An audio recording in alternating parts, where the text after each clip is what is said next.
ದರ್ಶನ್ಗೆ 40 ಲಕ್ಷ ಹಣ ಕೊಟ್ಟಿದ್ದಂತಹ ಮೋಹನ್ ರಾಜ್ ಬಗ್ಗೆ ಮಾಹಿತಿ ಕಲೆ ಹಾಕೋದಕ್ಕೆ ಕೂಡ ಪೊಲೀಸರು ಮುಂದಾಗಿದ್ದಾರೆ. ಈಗ ಮೋಹನ್ ರಾಜ್ ಹೆಸರು ಹೊರ ಬರ್ತಾ ಇದ್ದಂತೆ Mohan Raj phone switch of ಆಗಿದೆ. ಫೋನ್ ಮಾಡಿದ್ರೆ ಫೋನ್ ರೀಚ್ ಆಗ್ತಾ ಇಲ್ಲ, ಫೋನ್ ಸ್ವಿಚ್ ಆಫ್ ಮಾಡ್ಕೊಂಡಿದ್ದಾರೆ. ಮೋಹನ್ ಮನೆಗೆ ತೆರಳಿ ನೋಟಿಸ್ ಕೊಡೋದಕ್ಕೆ ಅಂತ ಕಾಮಾಕ್ಷಿ ಪಾಳ್ಯ ಪೊಲೀಸರು ಈಗ ಸಿದ್ಧತೆ ಮಾಡಿಕೊಂಡಿದ್ದಾರೆ. ಬಂಧಿತ ಆರೋಪಿಗಳ ಮಾಹಿತಿ ಮೇರೆಗೆ ನೋಟಿಸ್ ನೀಡೋದಕ್ಕೆ ಕಾಕಿ ಈಗಾಗಲೇ ಸಜ್ಜಾಗಿದೆ.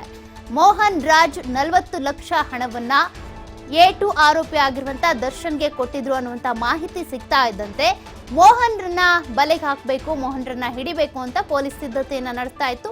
ಆದ್ರೀಗ ಮೋಹನ್ ಫೋನ್ ಸ್ವಿಚ್ ಆಫ್ ಬರ್ತಾ ಇರೋದ್ರಿಂದ ಮೋಹನ್ನನ್ನ ಹಿಡಿಯೋದಕ್ಕೆ ಪ್ರಯತ್ನ ಪಡ್ತಿದ್ದಾರೆ. ನೋಟಿಸ್ ಕೂಡ ಜಾರಿಗೆ ಸಿದ್ಧತೆ ನಡೆದಿದೆ. ಇನ್ನು ಮೋಹನ್ ರಾಜ್ ಹಿನ್ನೆಲೆ ಏನು, ಈತ ಯಾರು ಅಂತ ನೋಡ್ತಾ ಹೋಗೋದಾದ್ರೆ ನಟ ದರ್ಶನ್ಗೆ ಮೋಹನ್ ರಾಜ್ ಸ್ನೇಹಿತ ಕೂಡ ಹೌದು, ಮತ್ತೆ ಶಾಸಕರೊಬ್ಬರ ಆಪ್ತನೂ ಕೂಡ ಈ ಮೋಹನ್ ರಾಜ್ ಅನ್ನುವಂತ ಮಾಹಿತಿ ಕೂಡ ಸಿಕ್ಕಿದೆ.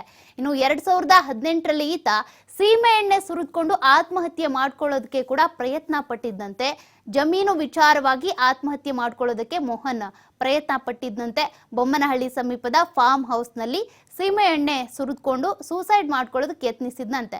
ಇನ್ನು 2019ರಲ್ಲಿ ಉಪ ಮೇಯರ್ ಆಗಿ ಕೂಡ ಕೆಲಸ ಮಾಡಿದ್ದ ಈ ಮೋಹನ್ ರಾಜ್, ಇನ್ನು ಬೊಮ್ಮನಹಳ್ಳಿ ವಾರ್ಡ್ ಕಾರ್ಪೊರೇಟರ್ ಆಗಿ ಕೆಲಸ ಮಾಡಿದಂತ ಮೋಹನ್ ರಾಜ್ ಈತ ದರ್ಶನ್ಗೆ ಆಪ್ತ ಕೂಡ, ಮತ್ತೆ ಶಾಸಕರೊಬ್ಬರಿಗೂ ಕೂಡ ಆಪ್ತರಂತೆ.